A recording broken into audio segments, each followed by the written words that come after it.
మాట్లాడేది నిలబడేది నేనే, కానీ మాట్లాడించే దేవుడు నువ్వు కనుక నీ ఆత్మతో నన్ను నింపమని, కొద్ది నిమిషంలో నన్ను నీ నోటి బోరెగా వాడుకోమని, నా హృదయ ధ్యానములు నా నోటి మాటలు నీ దృష్టికి అంగీకారం గుండలా సహాయమును దయచేయమని, వినగల చెవి గ్రహించే మనసును చేరువచ్చిన బిడలెల్లరికీ దయచేయమని మా ప్రభును నీ ప్రియకుమారుడైన యేసయ్య క్రీస్తు నామములో అడిగి ప్రార్థన చేయుచున్నాము పరమ తండ్రి, ఆమేన్. క్రీస్తునందు ప్రేమైనటువంటి దేవుని బిడలారా, మొదటగా దేవాతి దేవునికి వందనాలు తెలియజేస్తున్నాము. సమయం ఇచ్చినటువంటి అయ్యగారికి, చేరేచ్చినటువంటి మీ అందరికీ కూడా వందనాలు తెలియజేస్తున్నాము.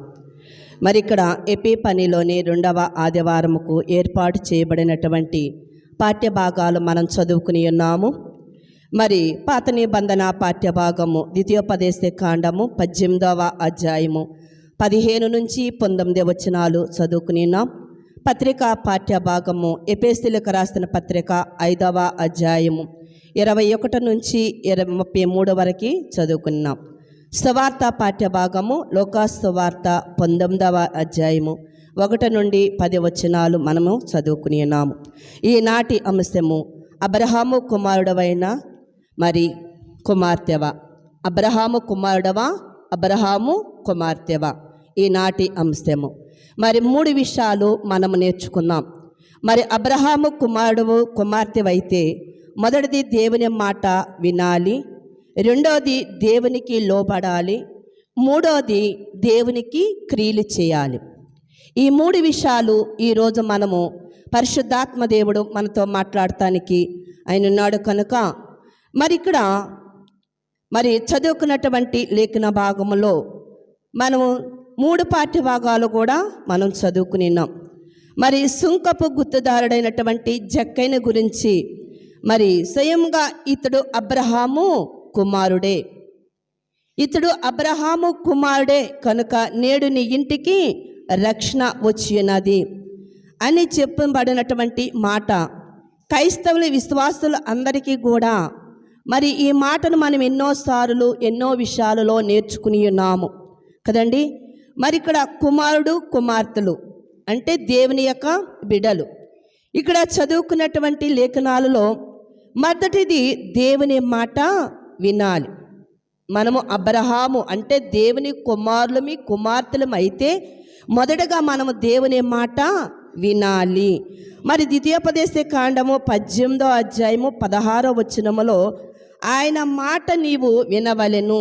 ఎవరి మాట అనగా ప్రవక్తలు సేవకుల మాట మనము వినాలి. ఎందుకంటే 18వ అధ్యాయం 18లో కూడా అతని నోట నా మాటలు ఉంచుదును. ఇక్కడ దేవుడు మనతో మాట్లాడుతున్నాడు. ప్రవక్తల మాట మీరు వినాలి, వారి నోట నా మాటలు ఉంచెదను. ప్రవక్తలు కానీ సేవకులు కానీ బోధకులు కానీ పాస్టర్ గారు కానీ బోధించేటప్పుడు చెప్పే మాటలు వారి మాటలు కావు, అవి దేవుని యొక్క మాటలు. దేవుడే వారితో మాట్లాడుస్తున్నటువంటి మాటలుగా మనము వినాలని ఇక్కడ లేఖనాలు మనకి తెలియజేస్తున్నవి. అబ్రహాము దేవుని మాట విన్నాడు, అలాగే జక్కయ్య అబ్రహాము కుమారుడుగా అని పిలువబడ్డాడు. కారణం ఏంటంటే దేవుని మాట వినటానికి అతడు సిద్ధముగా ఉన్నాడు. అందుకే లూకాసు సువార్త 19వ అధ్యాయము 5వ వచనములో దేవుని మాట వినకపోతే రక్షణ లేదు కదండి. దేవుని మాట వినకపోతే రక్షణ అన్నది మనకి లేదు. మరి ఇక్కడ లూకాసు సువార్త 19:5వ వచనం ఒక్కసారి చదువుకుందామండి.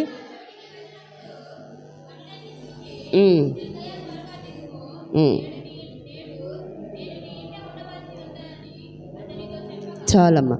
నేడు నేను నీ ఇంట ఉండవలసి వచ్చినది అంటే దేవుని మాట వినకపోతే మనకి రక్షణ అన్నది లేదని ఇక్కడ దేవాతి దేవుడు స్పష్టంగా మనకి తెలియజేస్తున్నాడు.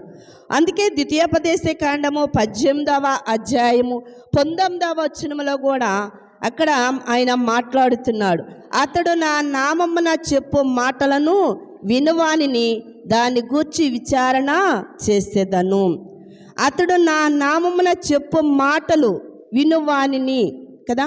పై వచనములు అన్నాడు, వారి సహోదరులో నుండి నీ వంటి ప్రవక్తను వారి కొరకు పుట్టించెదను. అతని నోట నా మాటలు ఉంచుదును. నేను అతనికి ఆజ్ఞాపించినది యావత్తును అతడు వారితో చెప్పును. నేను ఆజ్ఞాపించినటువంటి యావత్తును, నేను ఏదైతే ప్రవక్తలతో మాట్లాడి ఉన్నానో, నేను ఏదైతే వారికి ఆజ్ఞాపించి ఉన్నానో వారు ఆ మాటలను మీకు తెలియజేయును. కీర్తనాకారుడైనటువంటి దావీదు గారు కూడా 81వ సంకీర్తన 8వ వచనంలో అంటాడు, అయ్యో ఇశ్రాయేలు, నీవు నా మాట విని ఎడల ఎంత మేలు. ఏమంటున్నాడండి ఇక్కడ? అయ్యో ఇశ్రాయేలు, నీవు నా మాట విని ఎడల ఎంత మేలు. దేవుని మాట మనము వింటే ఎంతో మేలండి. దేవుని మాట మనము వినాలి. అబ్రహాము దేవుని మాట విన్నాడు. అబ్రహామును దేవుడు పిలిచినప్పుడు అబ్రహాము మాట్లాడకుండా దేవుని మాటలకు విధేయత కలిగి లోబడి ఆయన మాటలు విన్నాడు కనుక అబ్రహామును దేవుడు బహుగా ఆశీర్వదించాడు కదండి, బహుగా ఆశీర్వదించున్నాడు. అందుకే దేవుని మాటలు మనము వినాలి. అపోస్తల కార్యముల గ్రంథము 3వ అధ్యాయము 22వ వచనంలో కూడా అక్కడ మాట్లాడుచున్నాడు. అపోస్తల కార్యముల గ్రంథము 3వ అధ్యాయం 22వ వచనములో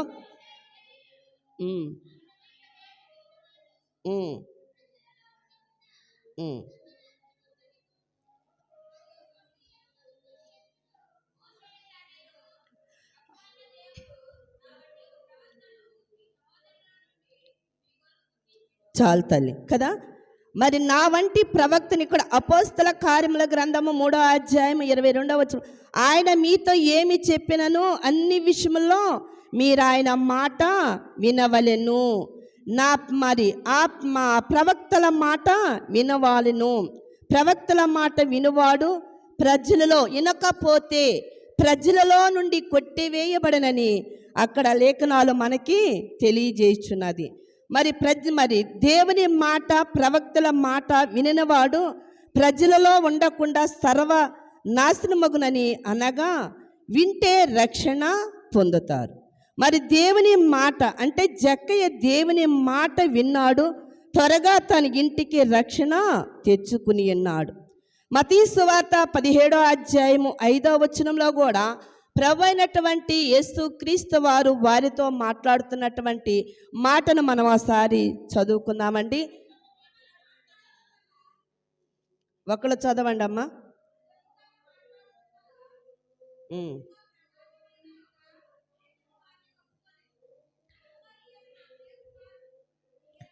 చాలండి. ఇదిగో ప్రకాశమానమైన ఒక మేఘము వారిని కమ్ముకొనెను. ఇదిగో ఈయన నా ప్రియ కుమారుడు, ఈయన యందు నేను ఆనందించుచున్నాను, ఈయన మాట వినవలెను కదండి. ఇక్కడ ఈయన మాట వినవలెనని ఒక శబ్దము ఆకాశము నుండి వచ్చినది.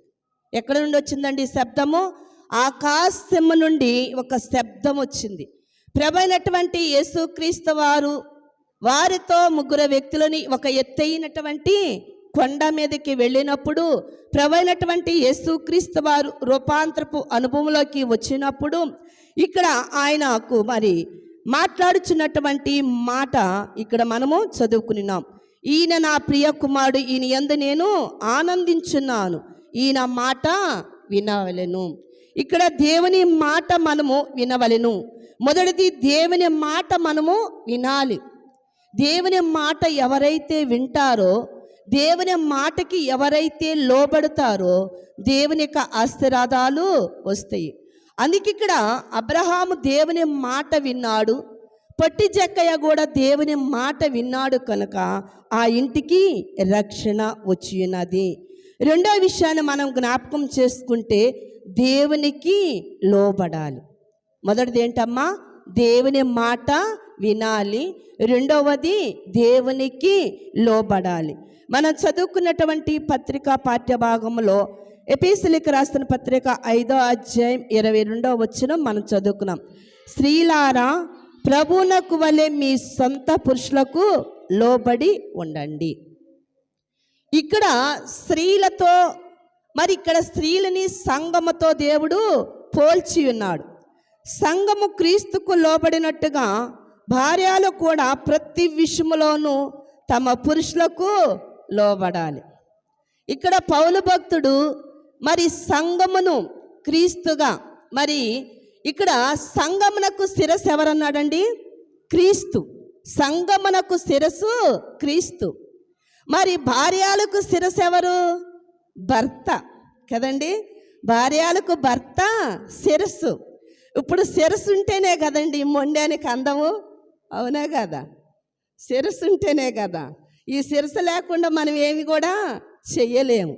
అందుకే ఇక్కడ ప్రభు అయినటువంటి దేవుడు, పరిశుద్ధాత్మ దేవుడు వారి ప్రవక్తల ద్వారా పలికించినటువంటి మాటలు ఇక్కడ పౌలు గారు కూడా మనకి తెలియజేస్తున్నాడు. స్త్రీలారా ప్రభువునకు వలె మీ పురుషులకు లోబడి ఉండుడి. సంఘమును క్రీస్తుకు లోబడినట్టుగా భార్యలు కూడా ప్రతి విషయములో తమ పురుషులకు లోబడవలను. ఇది భార్యాభర్తల గురించి రాయబడినటువంటి వీటిలో మర్మం ఏమనగా క్రీస్తును గురించి, సంఘమును గురించినా రాస్తున్నాడు. మరి ఆ లేఖనాలలో మనం చూసినట్లయితే ఎఫెసీయులకు రాసిన పత్రిక మరి 5వ అధ్యాయము 33వ వచనం ఒకసారి చదువుకుందామమ్మా.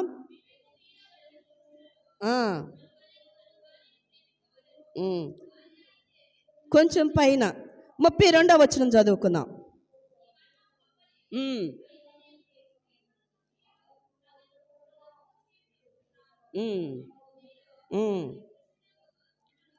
చాలు తల్లి. అయితే నేను క్రీస్తును గూర్చి, సంఘమును గూర్చి చెప్పుచున్నాను. సంఘము ఏ రీతిగా లోబడాలి? ఇప్పుడు సంఘమునకు శిరస్సు ఎవరని చెప్పుకున్నామంటే మనం ఎవరని చెప్పుకున్నాం? క్రీస్తు. క్రీస్తు మాటలు మనం వినాలి. ఇక్కడ దేవుడు మాట్లాడుతున్నాడు. మరి నా వంటి ప్రవక్తను మీలో పుట్టించెదను. ఇప్పుడు మన మధ్యకి ప్రవక్తలను పంపించి ఉన్నారు, యాజకులు వచ్చి ఉన్నారు, దైవ సేవకులు వచ్చి ఉన్నారు. వేరే మాటలు మనం వినాలి. అక్కడ నిలబడినప్పుడు దేవుని మాటలు, అక్కడ ఆయన అన్నాడు వారి నోట నా మాటలు ఉంచెదను అంటున్నాడు. వారి నోట నా మాటలు ఉంచెదను. ఇప్పుడు దేవాతి దేవుడు ప్రవక్తల నోట ఆయన మాటలు ఉంచినప్పుడు ప్రవక్తలు మరి దేవుని మాటలు, దేవుని యొక్క వాక్కులను వారికి చెప్పినప్పుడు, అందుకే ఇశ్రాయేలు నా మాట వినిన యెడల ఎంత మేలు. దేవుని మాట మనం వింటే మన యొక్క దైనందినటువంటి జీవితంలో, మన యొక్క విశ్వాసములో, మన యొక్క కుటుంబాలను మనం కట్టుకోగలుగుతామండి. దేవుని మాట వింటేనే, దేవుని మాట మొదటగా వినాలి. రెండవది దేవునికి లోబడేటువంటి మనస్సు మనము కలిగి ఉండాలి. దేవుని మాట వినకపోతే, అందుకే అన్ని విషయాలలో కూడా దేవుని మాట మనము వినాలి. కీర్తనల గ్రంథము 95వ సంకీర్తన 7వ వచనం ఒకసారి చదువుకుందాం. కీర్తనల గ్రంథము 95వ సంకీర్తన.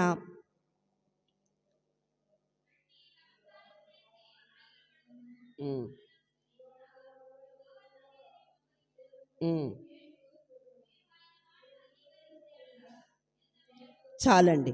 మీరు ఆయన మాటను అంగీకరించిన ఎడల ఎంత మేలు. ఆయన మాటలను మనం అంగీకరిస్తే ఎంతో మేలు జరుగుతుందని, మన కుటుంబాలకి మేలు జరుగుతుంది, మన సంఘమునకు మేలు జరుగుతుంది, మనకి మేలు జరుగుతుంది, మన బిడ్డలకు కూడా మేలు జరుగుతుంది. ఆయన మాట వింటే, ఇక్కడ లేఖనాలు ప్రవక్తల ద్వారా మాట్లాడించాడు దేవుడు, యాజకుల ద్వారా మాట్లాడించున్నాడు, సేవకుల ద్వారా మాట్లాడించున్నారు, పాస్టర్ల ద్వారా మాట్లాడిస్తున్నాడు. ఆయన మాటలు మనము వినాలి. అబ్రహాము దేవుని మాట విన్నాడు, లోబడి ఉన్నాడు కనుక మరి ఇక్కడ జక్కయ్య కూడా చెప్పినటువంటి వాటిలో ఆయనకి లోబడి ఉన్నాడు కదండి. ఇప్పుడు పొట్టి జక్కయ్య గురించి మనము కొన్ని విషయాలు చాలా సందర్భాలలో మనము వింటూ ఉంటాం. యేసుక్రీస్తు వారు ఆ మార్గములో రానయ్యున్నాడని మొదటగా విన్నాడండి. ఏం చేశాడమ్మా? మొదటగా విన్నాడు. యేసుక్రీస్తు వారు ఈ మార్గంలోకి వస్తాడు, నేను ఎలాగైనా సరే యేసయ్యని చూడాలి, కానీ చూడాలి అంటే నేను చాలా పొట్టివాడిని, మరి యేసుక్రీస్తు వారి ఎమ్మటే అనేక మంది జనసమూహం ఉన్నారు. మొదటగా శిశువులు ఉన్నారు, తర్వాత ఆయన సువార్తని వినేటటువంటి వారు ఉన్నారు, కొంతమంది స్వస్థత కొరకు వచ్చినటువంటి వారు కూడా ఉన్నారు. యేసుక్రీస్తు వారు ఎక్కడ ప్రకటన చేస్తున్నప్పుడు, ఎక్కడ వాక్యాన్ని బోధిస్తున్నప్పుడు కూడా జనులు గుంపులు గుంపులుగా యేసుక్రీస్తు వారి ఎమ్మటే ఉన్నారు. మరి ఇప్పుడు యేసుక్రీస్తు వారి ఎమ్మటే కూడా అనేక మంది జనసమూహం ఉన్నారు. అందరూ కూడా చాలా ఎత్తుగా ఉన్నారు. ఈయనైతే చాలా పొట్టివాడు. మరి యేసుక్రీస్తుని చూడాలి. మొదట ఆయనకు ఆశ కలిగింది, నేను ఎలాగైనా సరే యేసయ్యని చూడాలి. యేసయ్యని నేను ఎలా చూడాలి? జనసమూహం చాలామంది ఉన్నారు, వీళ్ళనందరినీ కూడా నేను దాటుకుని యేసుక్రీస్తుని చూడాలంటే నా వల్ల కాదు. నేనేం చేయాలని ఆలోచన చేసినటువంటి జక్కయ్య మరి యేసుక్రీస్తు వారు ఆ మార్గమున రానయ్యున్నాడని తెలుసుకున్నటువంటి తను ఒక మేడు చెట్టు ఎక్కాడు. ఏ చెట్టు అమ్మా? మేడు చెట్టు కదా. మనం చదువుకున్నప్పుడు ఏమన్న శతకంలో కూడా మేడు పండును గురించి ఒక పద్యం అన్నది. మేడు పండు చూడు మేలమయ్యుండు, పొట్ట ఇప్పు చూడు పురుగులుండు, విశ్వదాభిరామ వినురా వేమ. కానీ ఇక్కడ ఈ మేడు చెట్టుని ఎక్కినటువంటి జక్కయ్య యేసయ్యని చూడాలని జక్కయ్య ఎక్కాడండి. చాలా జాగ్రత్తగా మీరు వాక్యాన్ని ఆలోచన చేయాలి, గమనించాలి. మేడు చెట్టుని ఎక్కాడు జక్కయ్య. ఎవరిని చూడాలని? యేసయ్యని చూడాలని మేడు చెట్టు ఎక్కాడు. యేసుక్రీస్తు వారు ఆ మార్గమున వెళుతున్నాడు. ఆ మేడు చెట్టు కిందకి రాగానే యేసుక్రీస్తు వారు ఆగాడు. జక్కయ్య అనుకుంటున్నాడు, నేను యేసయ్యని చూడాలని ఈ మేడు చెట్టు ఎక్కాను అనుకుంటున్నాడు. కానీ అక్కడ యేసయ్య జక్కయ్యని చూశాడు. ఎవరిని చూశాడండి? జక్కయ్యని చూశాడు. జక్కయ్య అయితే యేసయ్యని చూడాలనే ఆ మేడు చెట్టు ఎక్కాడు. కానీ యేసుక్రీస్తు వారు జక్కయ్యని చూశాడు. ఎందుకు చూశాడంటే తనలో ఉన్న ఆశను గమనించాడు, తనలో ఉన్నటువంటి విశ్వాసాన్ని గమనించాడు, తనలో ఉన్నటువంటి తపన కదా. అందుకే ఆశ గల ప్రాణాన్ని దేవుడు తృప్తిపరుస్తాడు. నీలో నాలో ఆశ అన్నది ఉంటే, దేవుని పని చేయాలన్న ఆశ ఉంటే, దేవుని మాట వినాలని ఆశ ఉంటే, దేవుని చూడాలన్నటువంటి ఆశ నీలో ఉంటే యేసయ్య నిన్ను చూస్తాడండి. ఇప్పుడు జక్కయ్యని చూశాడు యేసయ్య. జక్కయ్య ఏమనుకుంటున్నాడు? నేను ఈ మేడి చెట్టు ఎక్కితే ప్రభువారిని చూస్తాను అనుకున్నాడు.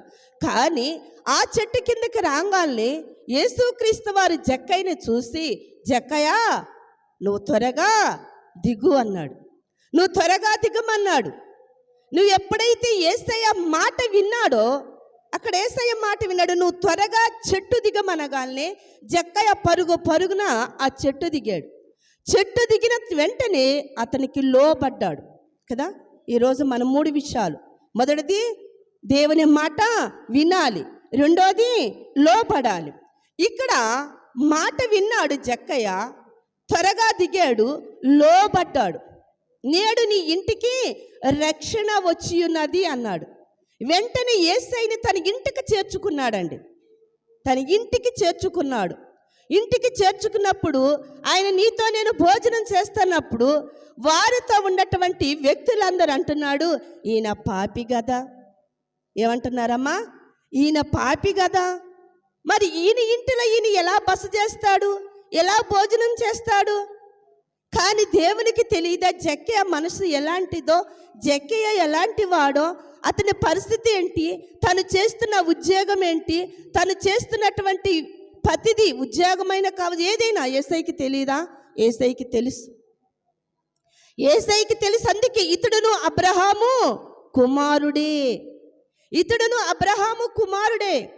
ఎందుకు ఇతడును అబ్రహాము కుమారుడని అక్కడ యేసుక్రీస్తు వారు వారితో మాట్లాడినాడంటే, జక్కయ్యలో ఉన్నటువంటి ఆశను జక్కయ్య మాట విన్నాడు, జక్కయ్య లోబడ్డాడు, తన ఇంటికి చేర్చుకుని ఆయన అంటున్నాడు, ఎవరి దగ్గరైనా నేను అన్యాయముగా తీసుకుని వస్తే 4 వంతులు నేను చెల్లిస్తాను. 4 వంతులు చెల్లించాలి. పాత నిబంధన పాఠ్యభాగాలలో ఉంటుంది. ఒక్క తప్పు చేస్తే 4 వంతులు మనము చెల్లించాలి. మరి ఇక్కడ జక్కయ్య కూడా ప్రభువారితో మాట్లాడుతున్నాడు, అయ్యా నేను ఎవరి దగ్గరైనా అన్యాయంగా తీసుకున్నానేమో. దేవుని మాట వినంగానే జక్కయ్యలో వచ్చినటువంటి పరివర్తన అండి. అంటే తను మారిపోయాడు. తను మరి వడ్డీ వ్యాపారం అంటే ట్యాక్సులు అధికంగా తీసుకుని వచ్చేటువంటి వాడు ధనవంతుడని అక్కడ రాయబడింది. ఆయన పేదవాడేం కాదు, ధనవంతుడు. ధనవంతుడైనటువంటి ఈ వ్యక్తి యేసయ్యని చూడాలని ఆశ ఉంది. ఆశ కలిగినటువంటి ఆ ప్రాణాన్ని దేవుడు ఏం చేశాడమ్మా? తృప్తిపరిచాడు. ఆయనలో ఆశ ఉన్నది కనుక ఆ ఆశను దేవుడు తీర్చాడు. అందుకే జక్కయ్య నువ్వు త్వరగా దిగమన్నాడు. అందుకే ఇక్కడ యెషయా గ్రంథము 30వ అధ్యాయము 1వ వచనం ఒకసారి చదువుకుందామండి. యెషయా గ్రంథము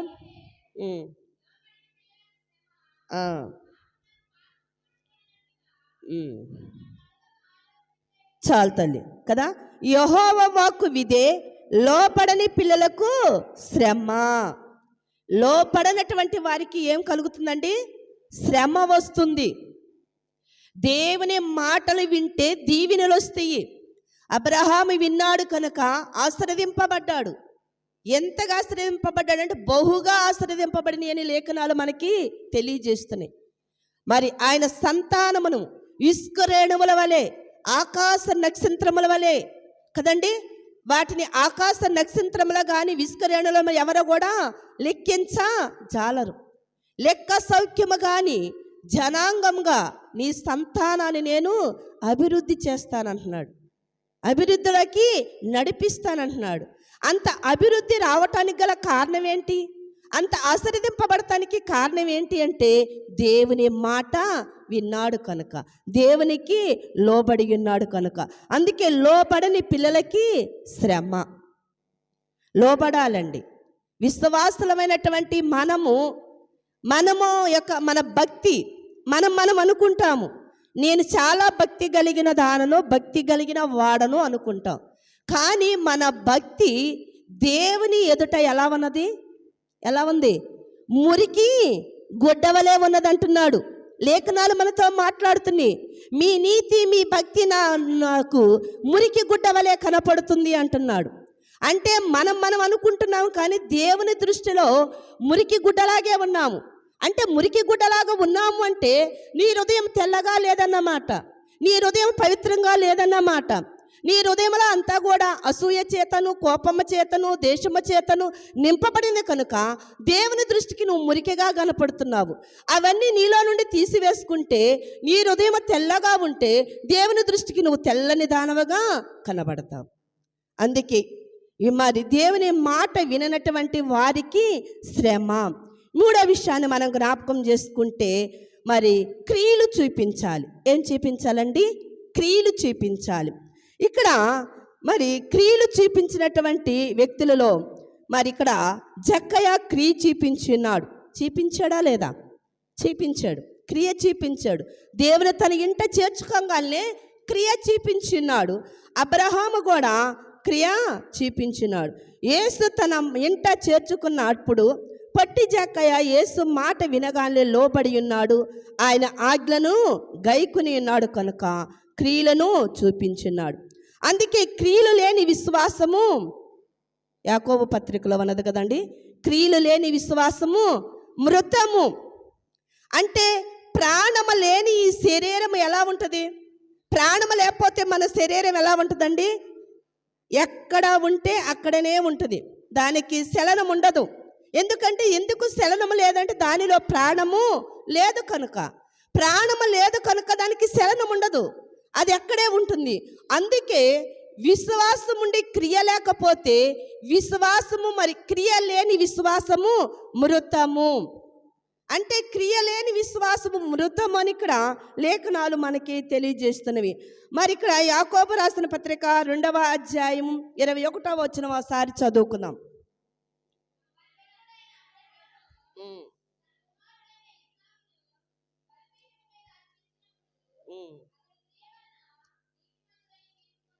చాలు తల్లి కదండి. అబ్రహాము అంటే ఇప్పుడు అబ్రహాము కుమారుడు అని జక్కనే పిలిచాడు. అబ్రహాము కుమారుడు, అబ్రహాము మనకి తండ్రి. అబ్రహాము మనకి తండ్రి ఎలా అయ్యాడు? అబ్రహాము మనకి తండ్రి ఎలా అయ్యాడంటే ఇక్కడ క్రియల ద్వారా, విశ్వాసము ద్వారా, క్రియ ద్వారా.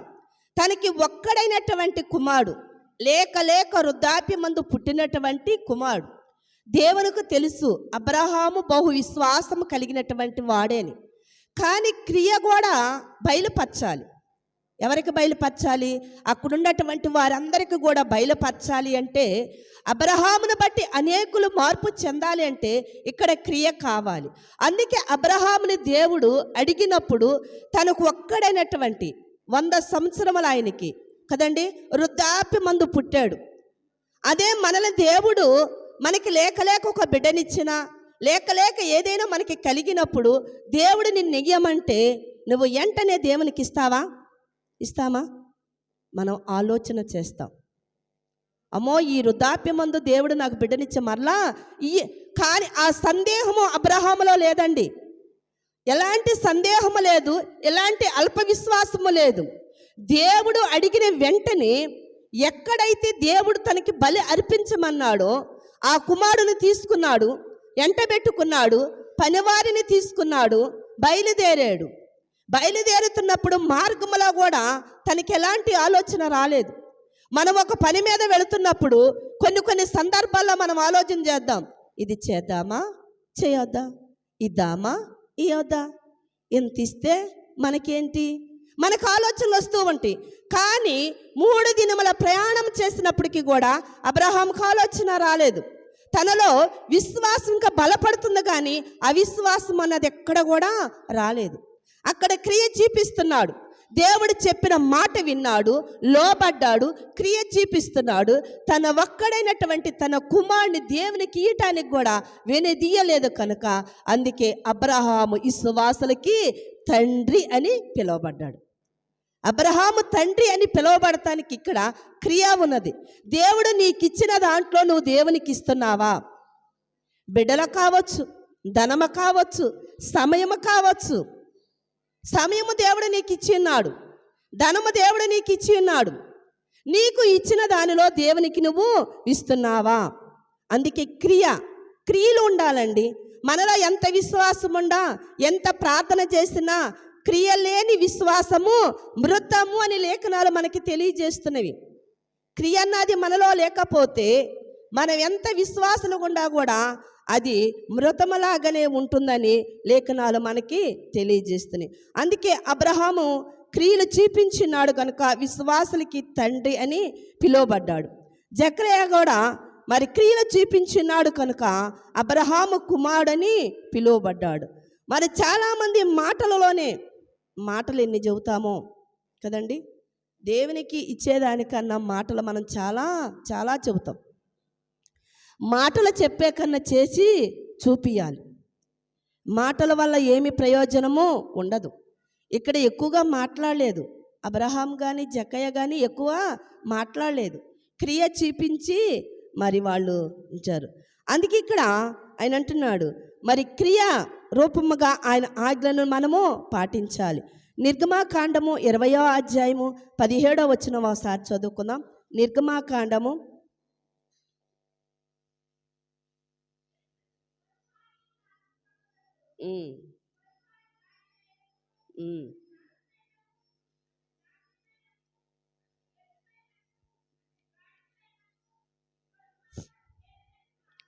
చాలండి.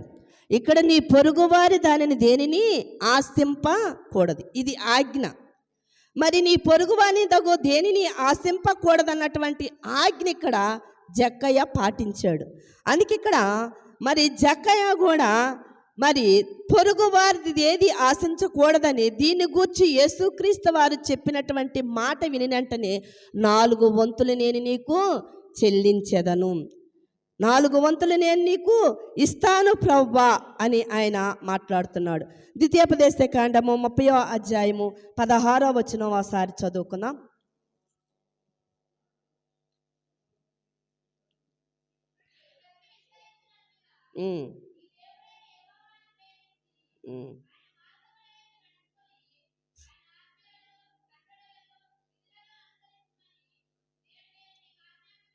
చాలండి. మరి ఇక్కడ ఆయన నీవు బ్రతికి విస్తరించినట్టుగా నీ దేవుడైన యెహోవాను ప్రేమించి ఆయన మార్గముల యందు నడుచుకుని ఆయన ఆజ్ఞలను కట్టడలను విధులను అనుసరించి నేడు నేను నీకు ఆజ్ఞాపించిన వాటిని చెయ్యవలెను. దేవుడు మనకి ఆజ్ఞాపించినటువంటి మాటలు, ఆజ్ఞలను, కట్టడలను మనం ఎప్పుడైతే చేయుతామో, అందుకే నీవు బ్రతికి విస్తరించినట్టుగా దేవుని ఆజ్ఞలను, మాటలను వినవలెను. యాకోబు పత్రిక 1వ అధ్యాయము 25వ వచనంలో కూడా అక్కడ యాకోబు భక్తుడు ఒక మాట మనకి తెలియజేస్తున్నాడు. ఉమ్, ఉమ్, ఉమ్, ఉమ్, ఉమ్, ఉమ్. చాలుతండి కదండి. మరి క్రియలు చేయవాడైతే ఉండి తన క్రియలలో ధన్యుడవుతాడంటండి. క్రియలు చేస్తే మనము ధన్యులమవుతామని ఇక్కడ లేఖనాలు మనకి తెలియజేస్తున్నవి. అందుకే ఇక్కడ వినువారం కాకుండా, మర్చిపోయేటువంటి వారము కాకుండా, క్రియ చేయవాడు ఎవడో తన క్రియల వల్ల ధన్యుడగును. ఇక్కడ జక్కయ్య స్థితి మారిపోయింది. ఆయన దేవుని దృష్టిలో ధన్యుడైపోయాడు. అందుకే జక్కయ్య ఒకప్పుడు పాపి గాని ఇప్పుడు ఆయన యేసుక్రీస్తుని తన ఇంటికి చేర్చుకున్నప్పుడు అబ్రహాము కుమారుడుగా పిలువబడి ఉన్నాడు. మరి రక్షణ వచ్చినది మనం చదువుకున్నటువంటి లేఖనంలో, నశించిన దానిని వెతికి రక్షించటకు మనిషి కుమారుడు ఈ లోకానికి వచ్చి ఉన్నాడు. మరి కొంతమంది అబ్రహాము మాకు తండ్రి అని చెప్పుకుంటారు. అబ్రహాముల దేవుని మాట వినాలి కదండి. అక్కడ పరిసయ్యులు, సద్దుకాయలు కూడా మేము అబ్రహాము కుమారులము, అబ్రహాము సంతానమే అంటున్నారు. అబ్రహాము కుమారులు అయితే, అబ్రహాము కుమార్తెలు అయితే దేవుని మాట వినాలి. దేవుడు మనతో ఏమి మాట్లాడుతున్నాడో, దేవుడు మనకి ఏది బయలుపరుస్తున్నాడో, దేవుడు మనకి ఏది తెలియజేస్తున్నాడో ఆ మాటలు మనము వినాలి. మొదటిది ఏంటి? దేవుని మాట వినాలి. రెండోది దేవునికి లోబడాలి. మూడోది దేవునికి క్రియలు చేసి మనము చూపించాలి. క్రియ దేవుడు మనం చూస్తున్నటువంటి దేవుడు కనుక అబ్రహాము క్రియ చేసి ఉన్నాడు. అబ్రహాము విశ్వాసులకి తండ్రి అని పిలువబడి ఉన్నాడు. ప్రియా దేవుని బిడలారా, మనము కూడా మొదటగా దేవుని మాటలు వినాలి. దేవునికి లోబడేటువంటి వారముగా ఉండాలి. ఎప్పుడు కూడా లోబడే మనసు మనకు ఉండాలండి.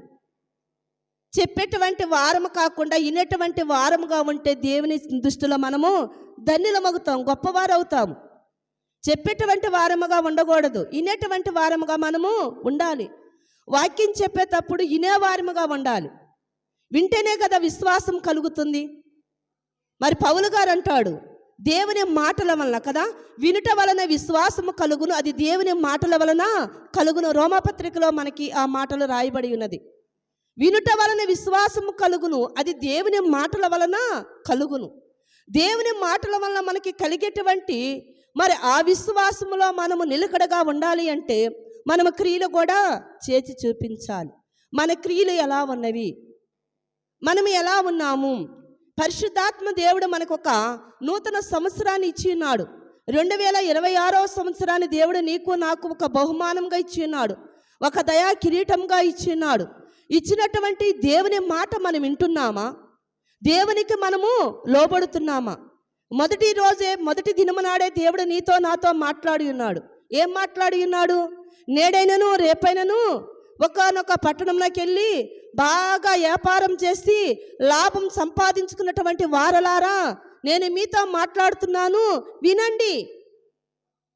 మీ సంపాదన ఏమగుతున్నది?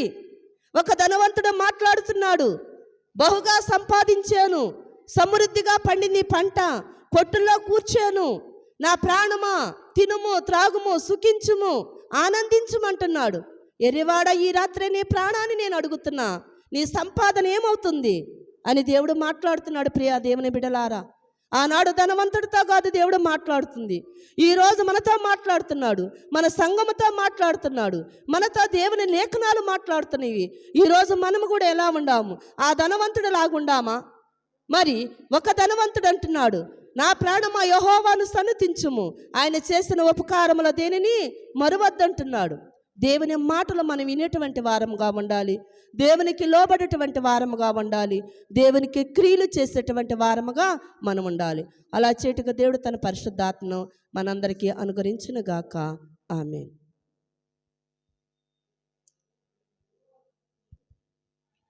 సమస్త జ్ఞానమించిన దేవుని సమాధానం యేసుక్రీస్తు వలన మీ హృదయములకు